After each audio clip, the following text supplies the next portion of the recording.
I'm Meir Soloveichik, and it's a great pleasure to welcome you back to Faith in America, a series of conversations that I'll be conducting with some of America's most profound thinkers and most prominent public intellectuals and political leaders.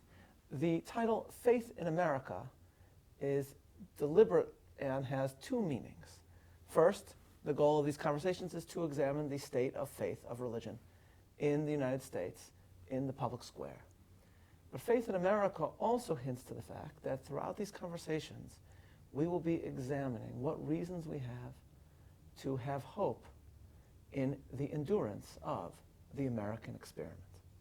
For both of the connotations of faith in America, we have today the perfect guest for our conversation. And that is Wilfred McClay, the G.T. and Libby Blankenship Chair in the History of Liberty at the University of Oklahoma, and soon of Hillsdale College, one of the most insightful and eloquent historians writing and publishing today. Among his many writings, Professor McClay has published the magnificent History of the United States, Land of Hope, An Invitation to the Great American Story, which makes the case that a study of the sweep of American history, along with all of America's flaws, can actually serve as the foundation of love of country and of American patriotism itself. I'm so delighted to welcome. Thank you. It's friend, a pleasure to Professor be here. McClay. Yes. Bill, thank you so much. I don't feel worthy of your introduction except to throw it back at you that everything you said about me could be more profoundly said about you. But, you know, this we can't let this turn into a saccharine event here. So, well, wait a minute. We were examining a good trend here. Yeah. Thank you.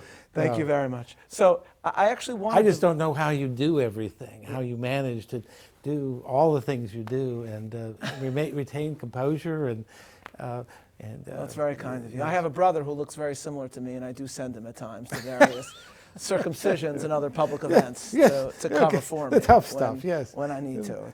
It's very useful. I recommend it to everybody. Well, I'll have to look into that. So I thought it would be exciting, given who you are and what you do, to actually devote our conversation to defining what it means to be an American and what American patriotism actually is.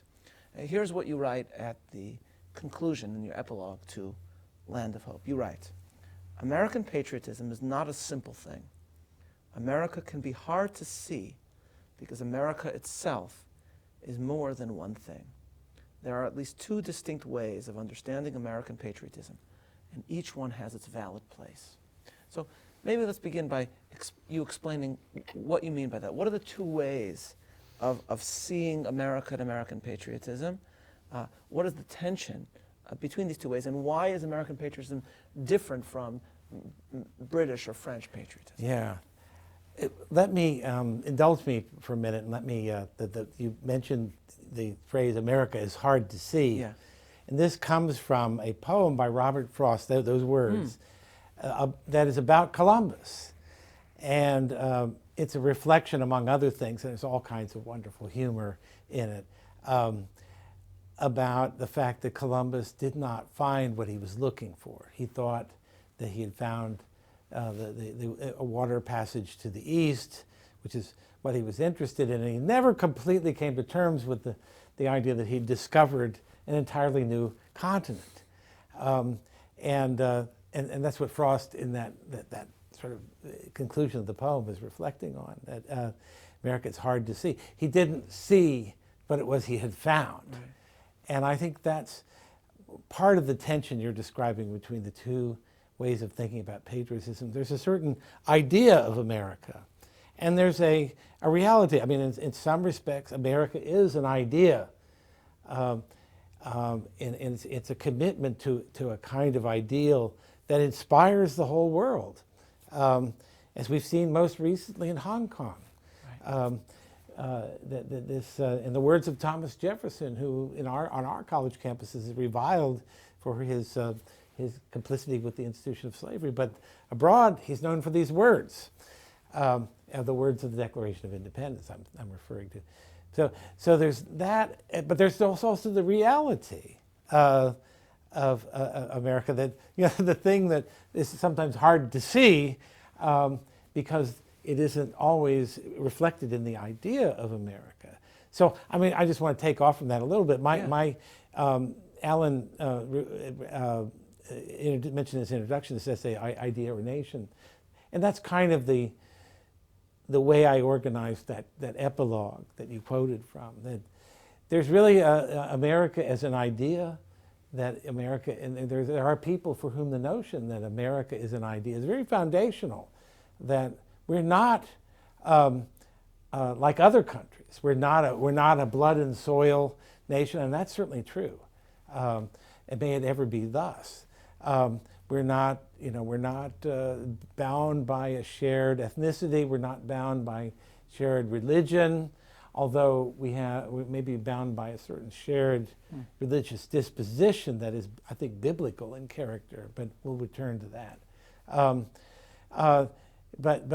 So the question of America as an idea, it reflects a kind of very cosmopolitan view of America, that the actual history of the actual nation, the battles of the Civil War, the monuments to the Civil War, to the succession of presidencies, the legislative agendas of those presidents, all the minutiae of American history, and the monuments thereof, and the land itself, and the idiosyncrasies of the land, as people in other countries revere or memorialize the deeds on that land. That's less important than this sort of idea, this idea of individual liberty, of freedom, of equality, maybe of self-rule, which is a big part of the Declaration of Independence. But that's what America is, these ideals. And I remember back when, after the 9/11, and the decision was made to establish an agency of the government for the defense of the national homeland. There was a lot of controversy about calling the Department of Homeland Security, the idea of homeland. This, for some people, had a kind of nativist, protectionist insularity about it, that we were taking the homeland. Well, what America's homeland was all of humanity. So the argument was made. So that's one side. That's one side, and I think it's very real and valid, but it's in tension with the history of America as a very specific nation, with a specific history, with specific heroes. And I think of something like Arlington National Cemetery as the locus of that. Right. Because there you have people, they didn't die for the universal principles of human rights or for anything universal in character. They died for very particular things. And the people who go there to reverence those who've lost their lives go there out of that same particularist sentiment. You know, we love our children in a very particular way, not in the sense that we deny the universality of love, but there's a particular love for what is our own. That's patriotism. So just to flesh this out, so yes. Last week it was the middle of Pesach, Passover. There's the middle part where we're allowed to travel, etc. is called Chol HaMoed, and it's an official rule that on Chol HaMoed you have to go on trips with your family. Where that's written in the Torah, I'm not sure, but that's an official rule. In fact, I saw someone online suggest somewhere that maybe the trip to the Red Sea before the splitting was the first Chol HaMoed trip ever in Jewish history. I like that. So we went to Gettysburg. So we took our family to Gettysburg, and on the one hand, right, there are universal principles at stake here, as you're describing what the battle is about, what the war is about. A proposition that all men are created equal, a proposition that, as Lincoln famously said, is, as he put it, I think, universal and applicable to all men and at all times. Mm-hmm. On the other hand, you're giving them the particularity of a specific soil. Yes. You're standing on Little Round Top. You're standing and watching as Pickett's charge was defeated. I mean, you're standing on the specific ground. That's the other side of it. So there's America the idea and America the actual, Yes. the dirt, the actual ground on yes. which where Lincoln stood at the cemetery and so on and so forth. And Lincoln so that's was, the particular. Lincoln was so good at bringing these together, Yeah. these two things. The Gettysburg Address is a great example. The first inaugural, where he talks about, it's a plea, you may recall, to the South, you know, baby, please don't go, as they'd say in the blues song. You know, please don't go, don't secede. And especially at that point, Virginia, don't secede.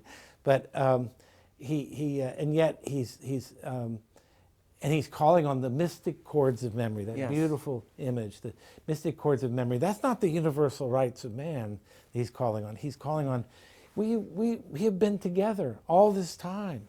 Don't forsake that. Don't forsake the memory of our lives together as Americans in this great experiment. And yet the two merge in a certain sense, because my children standing on Little Round Top, Yes. this is their heritage, and yet, I don't want to shock you, but there were no Soloveichiks living in the United States in 1863 when the Battle of Gettysburg I had was no taken. idea. Yeah, well, we keep Yeah. that on the down Yeah, low. yeah, So, that's all right. So the do meld in a certain way. They don't descend Yes. from any of the people who fought there, and yet this is their Yes. heritage, right? Well, and Lincoln, I think, has a great speech about this, with relating to immigration. Yes, yes, That- the Declaration being the electric cord. Electric cord, indeed. So the Germans and others who immigrants. Maybe I'll quote that. I have it Please here. do. This is a wonderful. So Lincoln says, like, this is on a July 4th speech. July 4th speech, 1858, I think. Yeah, it's before he's elected. So he talks about what does it mean to be an American if you're an immigrant. And he says, if they look back through this history to trace their connection with those days by blood, they find they have none. They cannot carry themselves back into that glorious epoch, meaning the Revolution. But then he says, but when they look through that old Declaration of Independence, they find that those old men say that we hold these truths to be self-evident, that all men are created equal. And then when they say that, he says, they have a right to claim it as though they were blood of the blood and flesh of the men who wrote that declaration, and so they are. That is the electric cord in that declaration that links the hearts of patriotic and liberty-loving men together, that will link those patriotic hearts as long as the love of freedom exists in the minds of men throughout the world. Beautiful. So that's what you mean, is Lincoln is combining these two. Yes, he does. And he does it again and again. Another example, well-known speech, although there's part of it that we'll want to talk about, when he had been elected but not yet inaugurated, and he was traveling across country. And meanwhile, the states of the Union the southern states were seceding. The deep South states were seceding. Not yet Virginia, which was crucial. But he went to New Jersey and gave a speech to the New Jersey Senate. It's a very short speech, but boy, it has some wonderful things in it. And one of the things he said was, well, it's great to be here. A good politician. It's great to be here in Trenton. He was the first. He actually was able to sell that he was excied to be in New Jersey. Yes, right. Yeah. In Trenton. This is even before Trenton makes, the world takes. That's very rare. And he said, when I'm here in Trenton, I think about what the events that happened here. And I remember reading in Mason Weems's biography of George Washington, published in 1799, and completely unreliable on many details. I add, Lincoln didn't say that, but that's what has the cherry tree episode. So it's often held up for ridicule by my colleagues in the history profession. But Lincoln quoted something else. He quoted the passages he read about the battle at Trenton. The crossing of the Delaware. The crossing of the Delaware. And he says, I'll have to quote from memory here, but he says something to the effect that, I read these as a young boy and they made an enormous and permanent impression on me. And I realized that those men were fighting for a cause beyond the ordinary. Not for independence alone. Not for independence alone. Right. And they were fighting for, and he's a little vague about exactly articulating those principles. An impact on the world, but it's an impact on the world for all time, exactly. And then he uses the phrase "the almost chosen people," which I'm curious what you think that means. I've never been sure what it means. But well, that's where we're headed. I mean, Lincoln calls when he says that when I thought about this, I realized that America is an almost chosen people. Yes. Which mysterious modifier almost Yes. is, Yes. well, that raises the next question, I think, which is, so if there's a particular aspect to America, but also this universal aspect of it's both idea and nation. Yes. So does that mean that American patriotism, by definition, must also be about American exceptionalism? I think so. I've always had a little bit of a quirk about the word exceptionalism, but I'm not going to fuss about it here. I mean, I think it's American extraordinariness, American distinctiveness, uniqueness, or American vanguardism. You know, that there's a sense, even Tocqueville sort of puts this forward, that America is less exceptional than it is the vanguard of all that's coming in the age of equality. And yeah, equality is its mission, in other words. Yeah, It's exceptional because it is there to missionize to humanity. It begins with an anti-aristocratic principle, Right. that no one is born to rule and no one is born to be ruled. I mean, that's one way of reading what all men are created equal means. But yeah,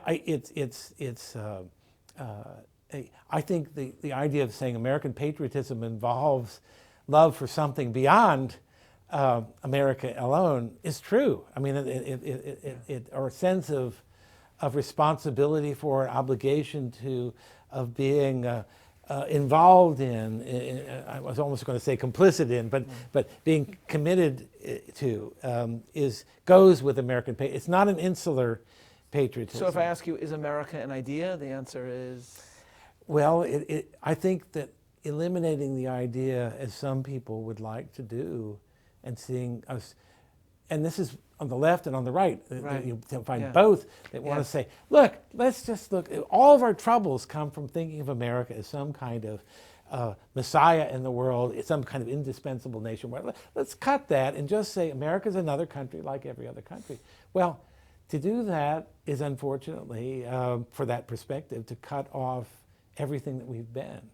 And the way we've understood ourselves. Yeah, as it would be for Jews to say, well, you know, that chosen stuff, that was just to sort of get us through some tough spots. Yeah. But by the way, there have been Jews who have suggested that too. Yes. Yeah. But no, it's central. It's central to who and what we are, and it's one of the things that causes us to be so hard on ourselves when we come to terms with our faults, which are enormous. And remain, you know, in some ways they've persisted. That's the element of the current sort of wokeness it has some validity. I'm the first to acknowledge that. Yeah, okay, so we're going to come to that. So let me just focus on just a little bit more on the speech by Lincoln, speaking of declaration as an electric chord. So it seems clear, at least when you read Lincoln, that if we're looking for America as an idea, right, and we're assuming to the question of is America an idea or not, the answer is yes, but also it's not only an idea. Is that right, I guess? Yes, or, yes. I mean, I called the book Land of Hope, Right. partly because I wanted to emphasize that to there have is, the land in yeah, it. yeah, and just as, again, I don't want to artificially make an analogy, at least prematurely, but just as Israel is a land. It's a land, right. It's not. That's not just the metaphor. Right. And everything good has to instantiate itself in something particular. Universal can only be instantiated in particular. That's right. Every universal that's good. Yes. By the way, just to speak of land, I should mention that when I first took one of my sons to Gettysburg, we took a Segway tour, which is a wonderful way of seeing the battlefield, and I actually hit a branch and fell off, and I was injured at Gettysburg. Oh, wow. I don't want to brag, but wow. I'm just putting that out there for a minute. Yes. The world will little remember what I said there, but it can never forget That's right. what I did there. So my blood is also in the soil of Gettysburg. By the way, may I recommend Antietam? Yes. Yes. Antietam is haunting in a way that Gettysburg is. There's so much paraphernalia. Yes, that's next on our list. Yes. I'm waiting for. I recommend it to all of you. I'm waiting for a time when we can go into Maryland without having to file a report in New York State for having left the state. So, yes. very speedily in our days. So So Lincoln seems to locate the idea of America in the Declaration above all. So the Declaration of Independence, as he quoted, is Yes. the electric chord. America was conceived in liberty, dedicated to the proposition that all men are created equal. So is that right? Is the Declaration of Independence above and beyond the Constitution or any of the other defining documents of American life? Is that our defining creed? Yeah. Well, I'll be a little evasive on this because it's something that, as a historian, I'm obliged to say that the importance of the Declaration was not immediately apparent. And Pauline Maier has done a superb book on American this, Scripture. American Scripture, in which she, I think, pretty incontestably makes the case. I mean, maybe another generation of historians will produce someone who will contest her conclusions, but that right off the bat, there were lots of declarations all over the place. There were, and this particular one, let me sort of vulgarize her argument, or a version of her argument. It's that the principal reason that the Declaration of Independence was drafted was as a sort of press release to the world. Yes. To say, this is why we're doing this.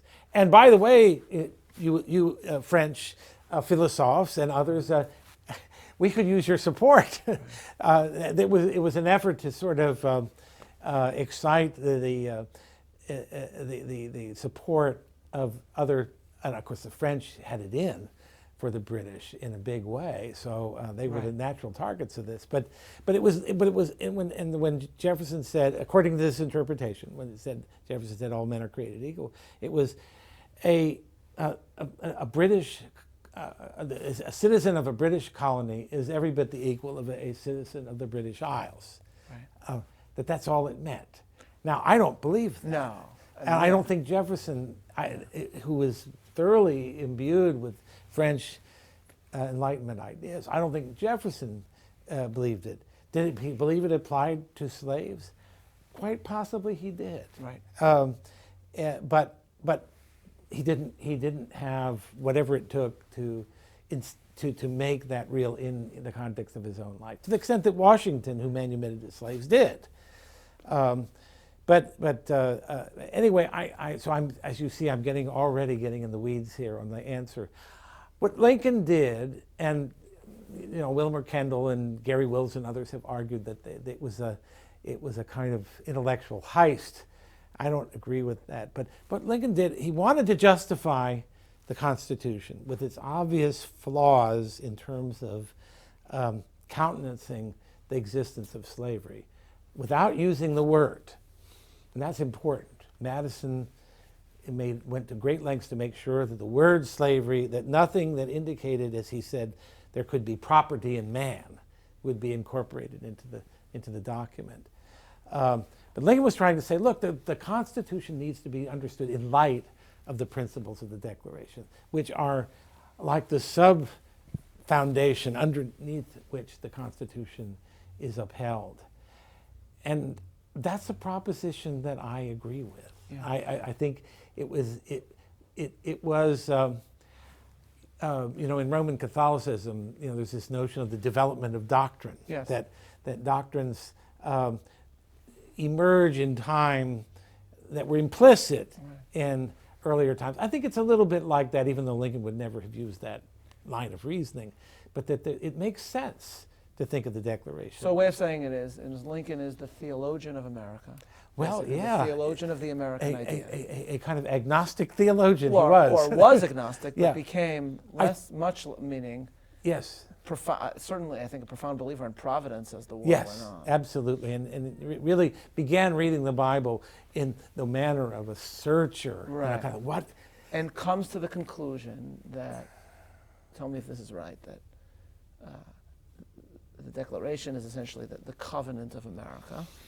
Its defining creed is equality. From the very beginning, America also violated that covenant.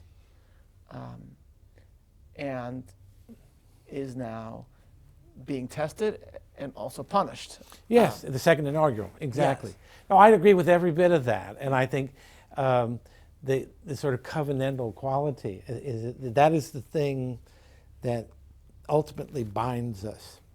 Religion means to bind. And that's the thing that ultimately our unity as a people is tethered to that declaration. And to, even if its full meaning is not entirely clear, even now, that what equality is a principle infinitely extensible. And it really shouldn't be extended to all things in every way. But in terms of, and in fact, I think it's hard to think of equality in a meaningful way without some theological notion of what the human person is. Right. Because, a Down syndrome child is equal to me in the eyes Yes. of God. Because he or she is created in the image Yes, of God. yes. But if I don't have that Yes. way of identifying the source of that child's dignity or Right. my dignity, how do I... Okay, so this gets us to our next question, which Yeah. is, so if we're seeing the Declaration of Independence as some covenant of America, so who's producing this document? In other words, if you look at the original draft of the Declaration of Independence, Jefferson wrote, pretty secular document. And then, it's not my line, I think I heard somebody say it, this is the only moment in American history where, in the history of the world perhaps, that a committee took something written by a genius and made it better. I have heard that line too. Yeah. I'm not sure who said it. All sorts of biblical phrases are added. I don't even know if Jefferson had the phrase endowed by our Creator in his original draft. I think he might have. I think he just had the laws of nature and nature's God. I don't even know if I don't know if he had in his first written, but maybe. But what he certainly didn't have are things like appealing to the rectitude of the supreme judge of appealing to the supreme judge of the world for the rectitude of our intentions, or with a firm reliance on divine providence. We pledge to each other our lives, our fortunes, and our sacred honor. So you've just touched on, I think, one of the critical questions. Jefferson is taking something that is an Enlightenment principle. All men are created equal. The phrase is the opening of John Locke's second treatise on government, the state of perfect equality, etc. But it's also filled with biblical phrases. And it's a product ultimately not only of Jefferson, but of, as he himself said, the collective mind of America. So do you see the document as an Enlightenment document, a Protestant, an American Protestant document, a biblical document, both? Yeah, Is all. there a tension? I think those? it holds these things in tension, and this is part. When Jefferson said that about, he wasn't trying to. This was much later in life, reflecting on it. But he said, "I wasn't trying to do anything new. I was trying to reflect the sort of common sense." I thought that was his way of saying that he cribbed everything from George Mason, basically. Yeah. Well, I don't. Who knows? He could be a rather puzzling guy, to put it mildly. But yes. But I think it was his way of saying, I wasn't setting out to do anything original. I wasn't setting out to say something that would.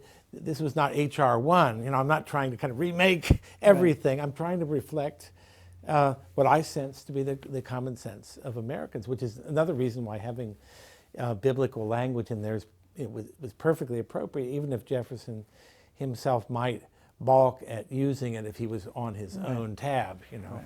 So America is so you would not define America as purely an Enlightenment project. No, but I wouldn't define it as a purely religious one either, right. and that's very important, and it's a hard thing. A friend of mine, Mark David Hall, wrote a book called Did America Have a Christian Founding? And his answer is sort of yes and no, that it would be a mistake to say it was sort of a purely Christian founding or purely biblical, Judeo-Christian, but it would also be a mistake to call it purely Enlightenment or purely secular. And all of these things, and this is part of the genius of the revolution, is that a kind of melding of secular and sacred ideas that that was very easy.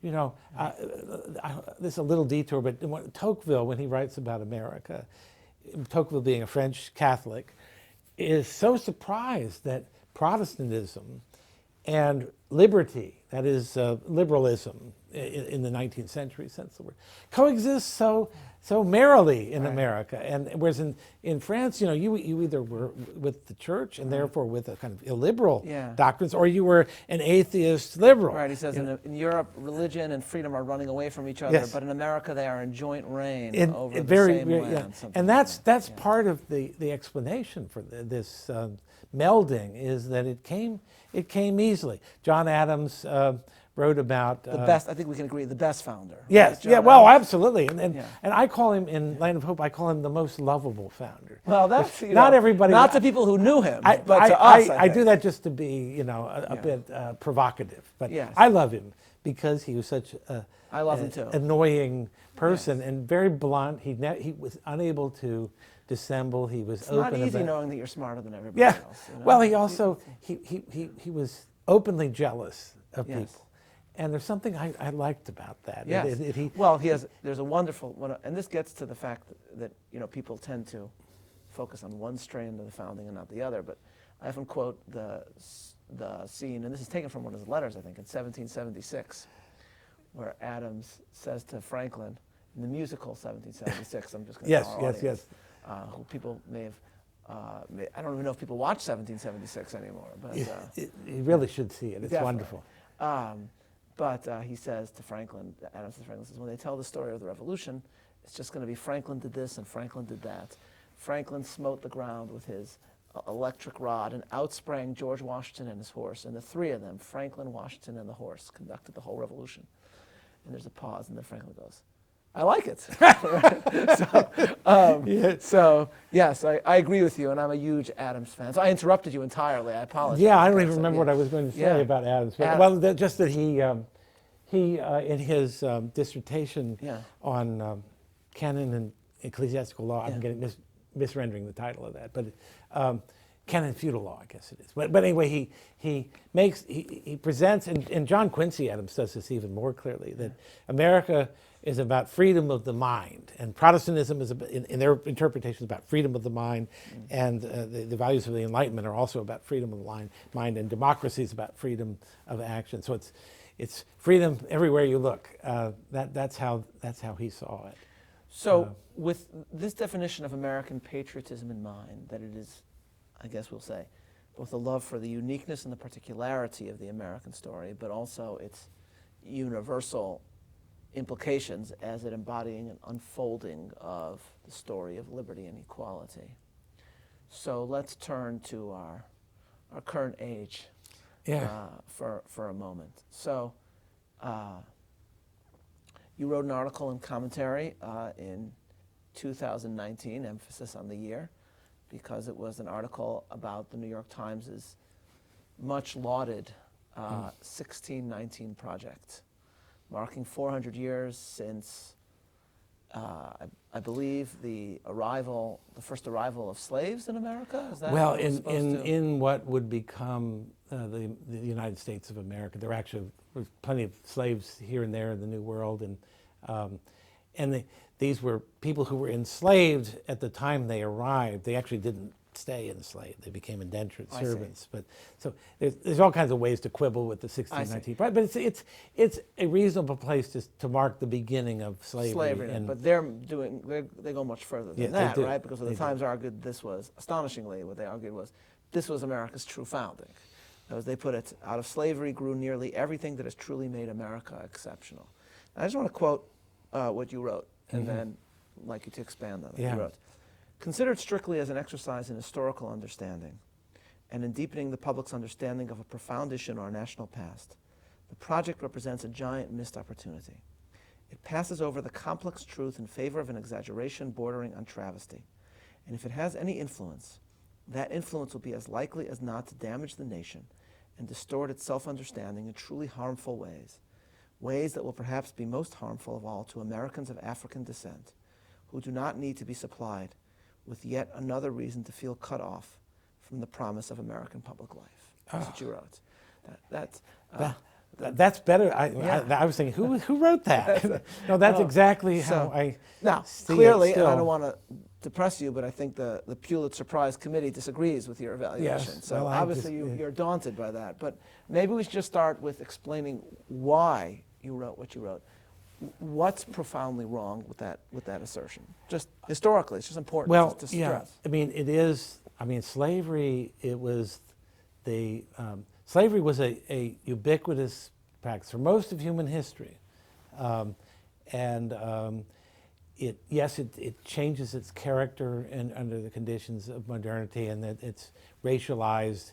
That's an important datum. But the fact of the matter is that this is something that has been a part of human societies since time immemorial. And what's remarkable about what 1776 represented, not the musical, but the year of the Declaration of Independence and the American Revolution, is that this was a dramatic break from that past.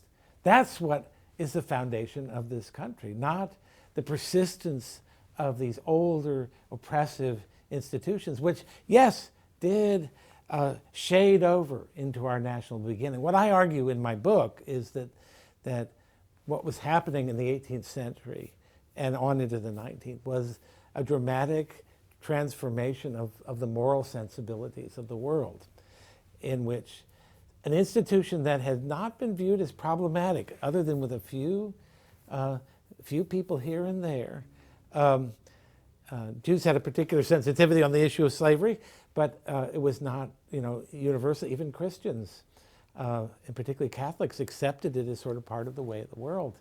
That suddenly, in the 18th and 19th century, there's a transformation that takes place, and it begins with religious people, with Protestant, evangelical Protestants, with Quakers, and people of that, not establishment Christians, but the sort of non-conforming groups that began to denounce the institution. In fact, what's really... So abolition is born in America? Abolition is born in America. One of the things that the historians who have criticized the 1619 Project most vociferously point out is that the first major anti-slavery abolition movement in the Anglo-American world was in America. It started in America, not in... And we should stress that for all the awards it's received, the 1619 Project has been criticized by historians not associated with the American right, meaning it's been... I can be dismissed because I am sort of associated with I'm not a leftist, but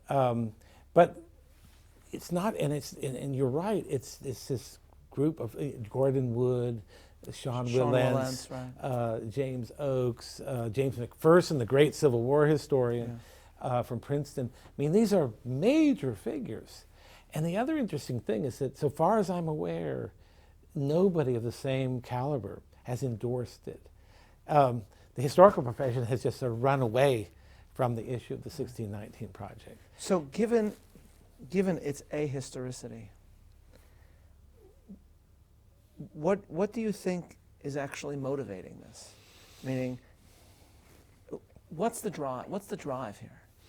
Well, I think certainly the woman who put this thing together for the Times has said that she wants this to be a weapon in promoting the idea of reparations for slavery, which I think it's a mistaken idea. I don't think it's a terrible, sort of horrible idea. I think it's impractical and morally flawed in lots of ways that we ought to be able to reason about together.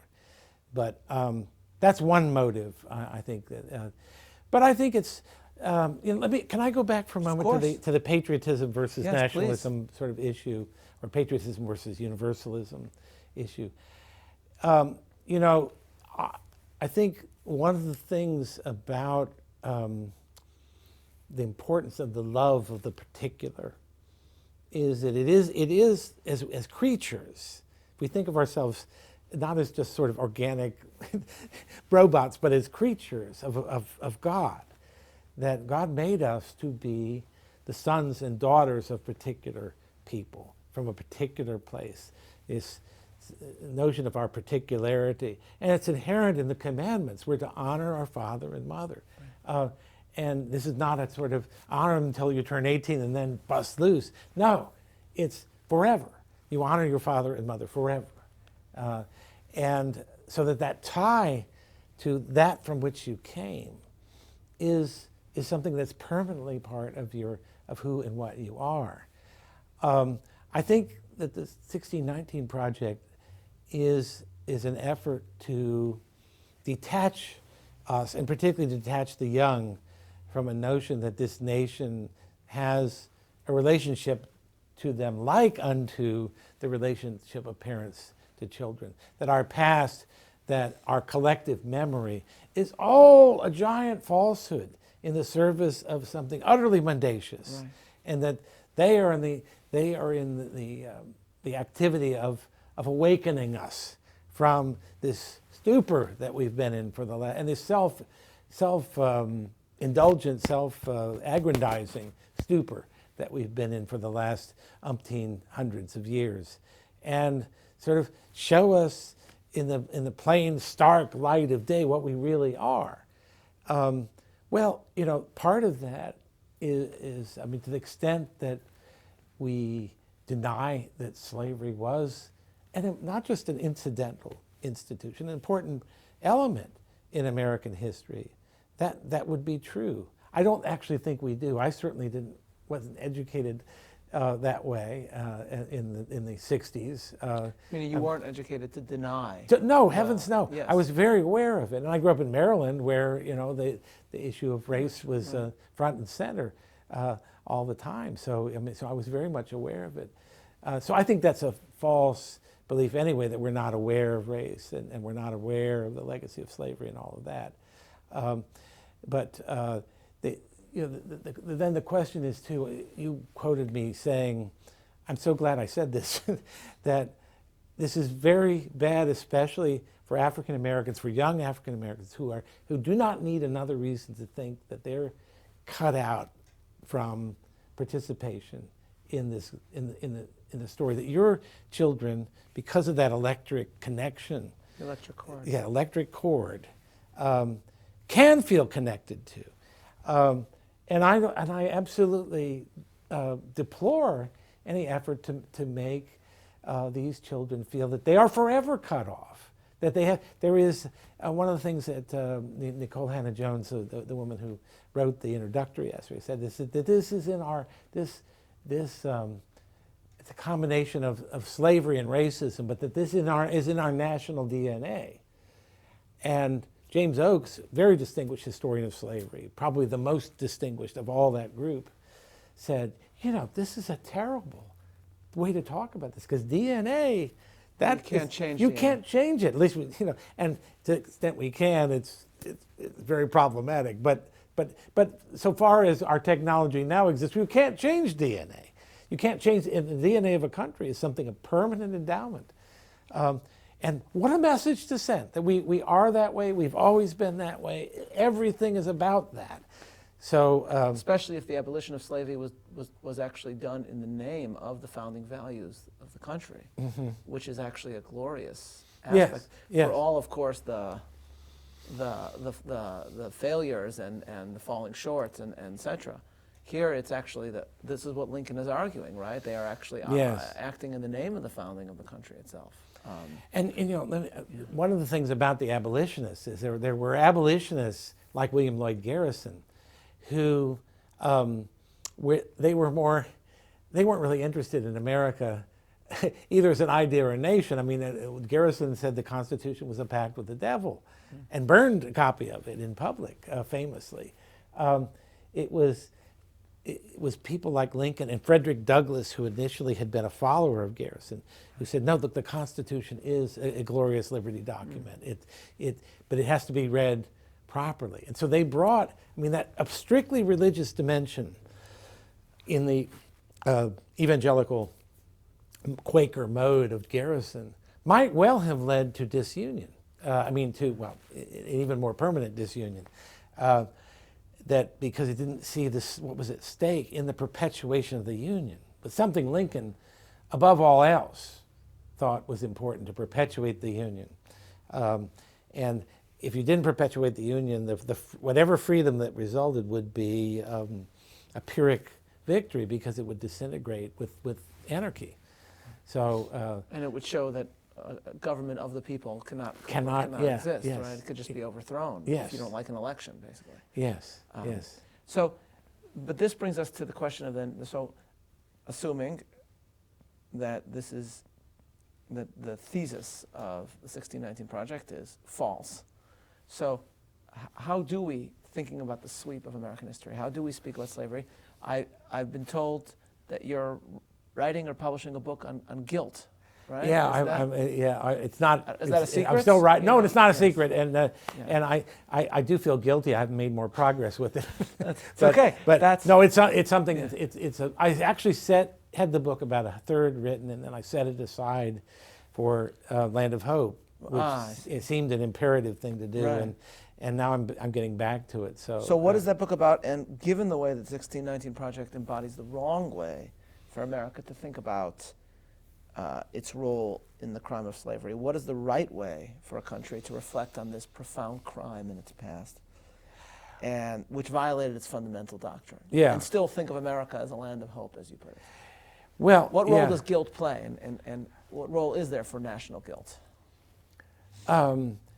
Yeah, collective guilt is a very tricky concept. Let me before I tackle that, let me say one other thing, that when I say that the 1619 Project was a missed opportunity, Yeah. I think we should have observed the year 1619, and maybe more widely, it shouldn't have become the property of the New York Times with its own peculiar agenda. I think we should have observed it, but we should have observed it in a way that pointed out, W.E.B. Du Bois, the great African-American writer, author of The Souls of Black Folk, among many other works, including some works on Reconstruction that told more of the truth about Reconstruction during a period when it was being glossed over as a entirely tragic and a lamentable episode. He wrote an essay in which it's in The Souls of Black Folk, in which he said, what I wish I could remember all of it, but he says sort of, your America, what say you of your America? Before you arrived, I was here, or we were here, and to 1619 is a year before 1620, the year of the Mayflower. Of course, 1607 is the year of Jamestown. So but so it would be a way of actually, we should have turned this into a way of marking the American, in other words, the American roots of the African American. Exactly, communities. and that the African American experience is absolutely, it's not a sort of, I mean, you could argue that Polish American history is sort of a add-on, maybe, if you wanted to. I mean, it goes back to the Revolution, but or one of the maybe Thai American history is something recent. You can't argue that about African Americans. African Americans have been part of America from the beginning. That's Du Bois's point. We've been here all along, and there are certain things about, it's in the essay on the slave songs. That reminds me of one of my favorite stories, which is at the signing of the surrender at Appomattox, when Lee is surrendering at Appomattox, Grant's aide was Native American, whose name escapes me for the moment. And originally Lee thought it was maybe an African American, and he was startled first, and then he thought it was a Native American, and he said to him, "It's nice to have a real American here." And the aide responded to Lee, "We are all Americans." Yeah, that's it. So you're saying this can both, on the one hand, note the roots of the African American community and the American story, while also allowing us to appreciate the larger American story that we share. It could have been, yes, we could have said that African Americans are part of our DNA. Instead of saying this attitude of whites towards African Americans is in our DNA. What a different way, what a different result that would produce. You still have to have a reckoning with that history, but it's not a reckoning that's taken to determine the conditions of the present. Something else I said in that essay, and I would stick to this, is I think that going back 400 years to understand the roots of our contemporary problems is a wild goose chase. It's not going to get us anywhere. What we really need to look in a very hard-headed manner at the conditions that are producing, so much misery. And so this is a perfect segue to the final subject I want to talk before we conclude, which is we've spoken about critiques of the American founding from the left, but I want to talk a little bit about a phenomenon that's been genuinely surprising to me over the past 10 years, which has been coming, as it does, from writers who I've learned a great deal from, which is a critique of the founding coming from thinkers on the right, and even more so, blaming the founders for some of our current ills. Yes. So one example is the much-discussed book by Patrick Deneen, Why Liberalism Failed, where he argues, A, that the American founding is an experiment in classical liberalism, though I think we would both agree that it's not just a story of Enlightenment classical liberalism. And he says that this is purely, the American founding is one whose philosophy is purely an emphasis on the individual, denuded of all connections, of all roots, and therefore is the source of our narcissistic society today. I mean, what do you make of that thesis? Well, I think he's wrong. Look, he's a friend, and I'm glad he published the book. I read it ahead of time. I encouraged him to publish it because I think one of the things he is getting at is, and I wish he had restricted himself to this, is that there is such a thing as a culture of liberalism that is not neutral, and it thinks of itself as being neutral, but in fact it's intolerant of what we're now seeing. We're seeing it's intolerant of people of faith, people who have had commitments for 2,000, 3,000 years that are now being held up and found wanting. So another way of saying this, but this would have been a different book, is to say America is founded, as we said before, with strands of both the Enlightenment and its emphasis on the individual, which has its role in emphasizing the inalienable human rights of the individual. Exactly, yes. And the biblical emphasis, not just, of course, on human beings being sacred because they're created in the image of God, which is also, but also covenantal imagery that binds us together as Americans. And that we've lost today some of the more covenantal, communitarian, call it what you will, aspects, the biblical aspects of American public life. But that's not what he argues. No. He argues this is that the Declaration of Independence is a time bomb, basically.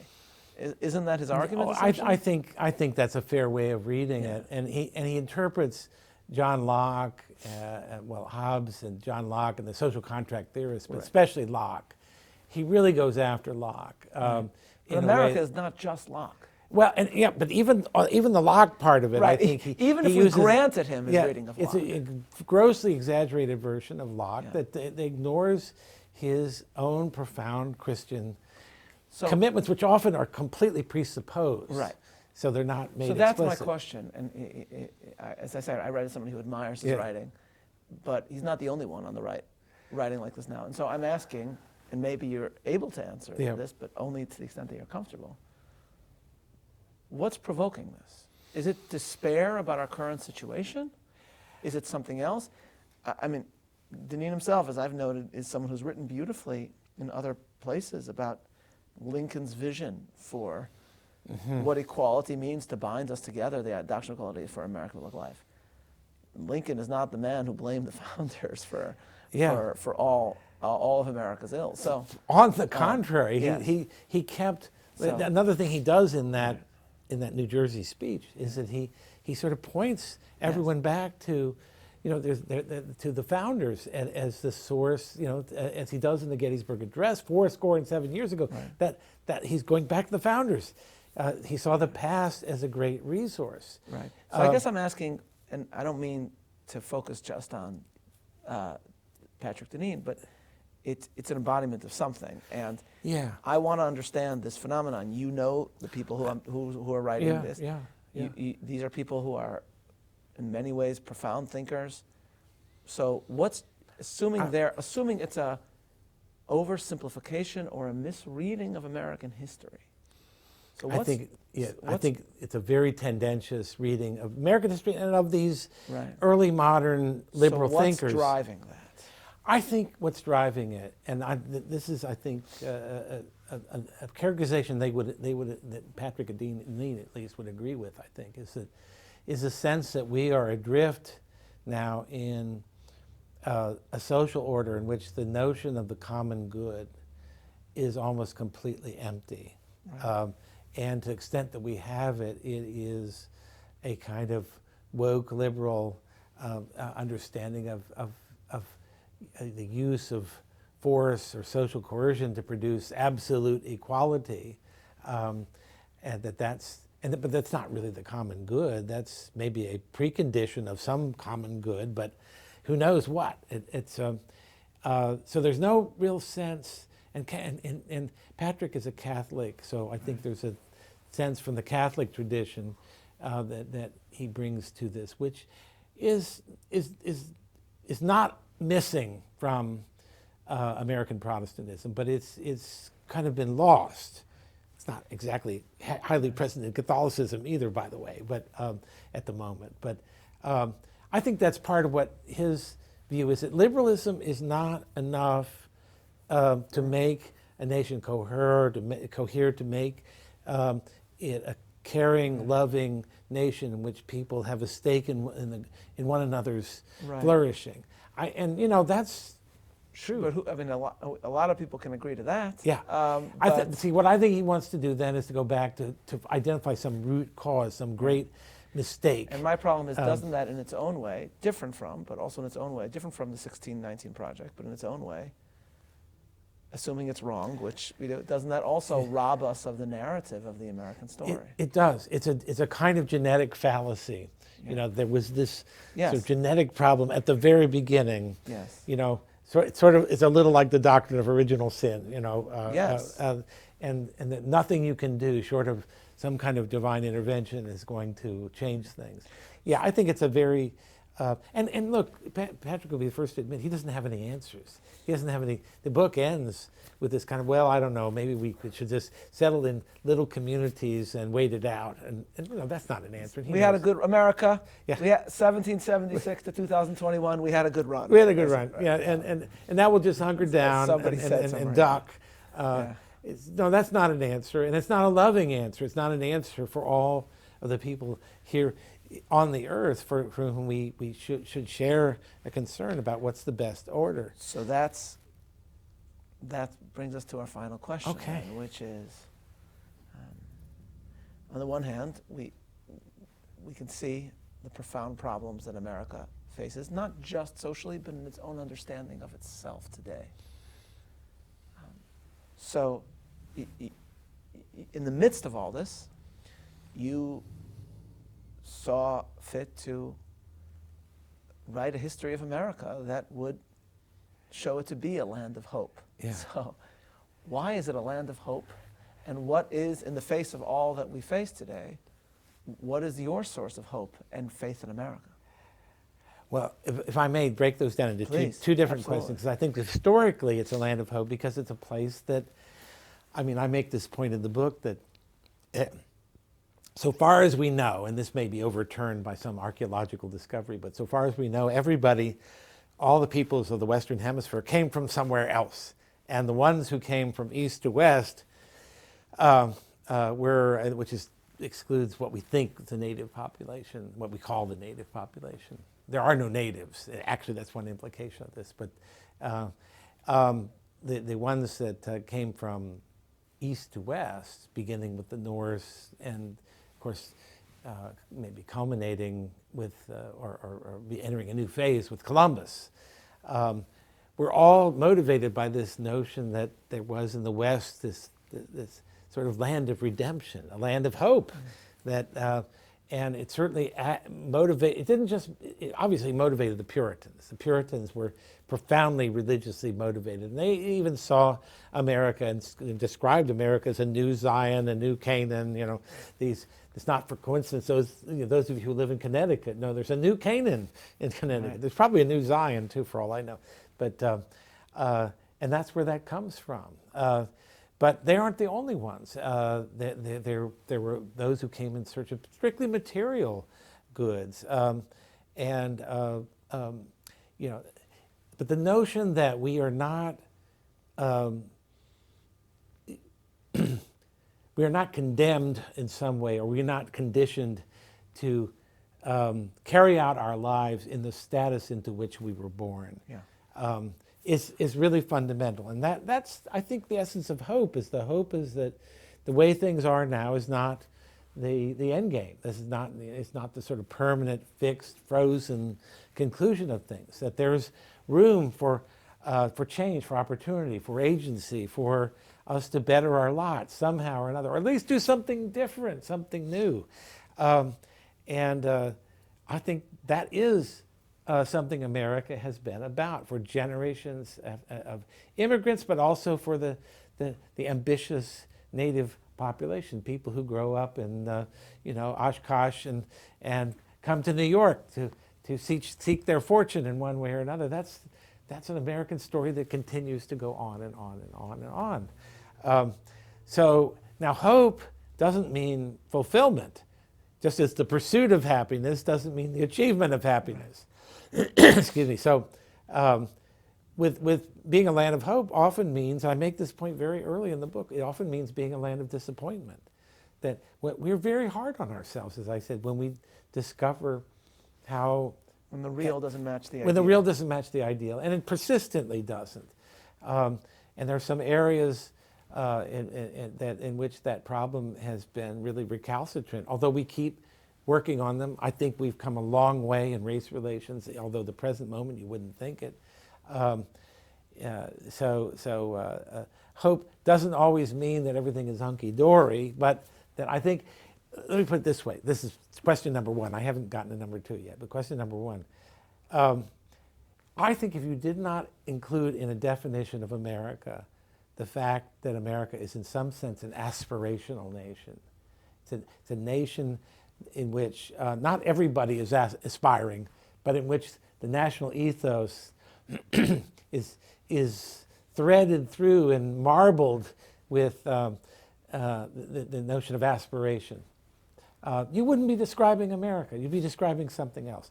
And to be an aspirational nation is a spiritual quality. It's not something you can explain in material terms. I often think about places like Venezuela and Brazil, which when I was a kid, Venezuela was this oil-rich country. Brazil, everybody was saying, oh, Brazil is going to be the United States of the 21st century. It ain't worked out that way. Why is that? Look, there are a lot of complicated reasons, but ultimately, all the aspirational people from those countries came here. I know some of them, because this is the land of hope. This is the place where you have a shot at realizing your dreams. So I think, again, to take that out of our national self-definition would be to leave out something very important. Right. So I chose to stress that. Now, the second part of the question, what source of your hope? Source of my hope. Well, I think when I look at the people I know on the sort of micro level rather than the macro level, look at my own students, I can't help, I feel sort of sadness about the world that my generation has made a mess of, and a world of divorce and broken families and sexual confusion and so many things that all of you watching have to struggle with. And please don't blame the two of us for. Well, you're younger than I am, but don't blame the boomers for that. Some of us resisted it all the way, but yeah, it's. None of us is born into a world that is not a world we didn't make. It's the historicity of all of us is that we're born into a world we didn't make. But I think it's a very challenging environment for young people, the normlessness of this world. And I think here's what gives me hope is I think if I look at the past, and this is, I think for Jews this has always been a great source of strength. So look at the past, to think of what of this history of what the Passover Seder is about as a core of identity. Now I'm talking about that, but I think it's true of America. It's true of the human race generally. But one example I like to give, and from the book, is that if you think of times for anxiety and despair, there have been much worse times in our history, and one of them that I like to point out is in the early part of 1941, before we were involved in the Second World War. But Hitler had control of continental Europe. Right. And I mean, it's staggering. It's before he blundered into invading Russia and all of that. But the totalitarians had control over the whole Eurasian continent, when you think about it.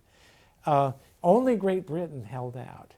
And we weren't really helping because we didn't want to get involved in that war, or at least the people didn't. I think Roosevelt understood that at some point we were going to have to involve ourselves. But at this point, the novelist John Dos Passos, who'd been a fierce leftist as a young man, but underwent a kind of transformation, wrote a book, and I quote it in the Epigraph of Land of Hope.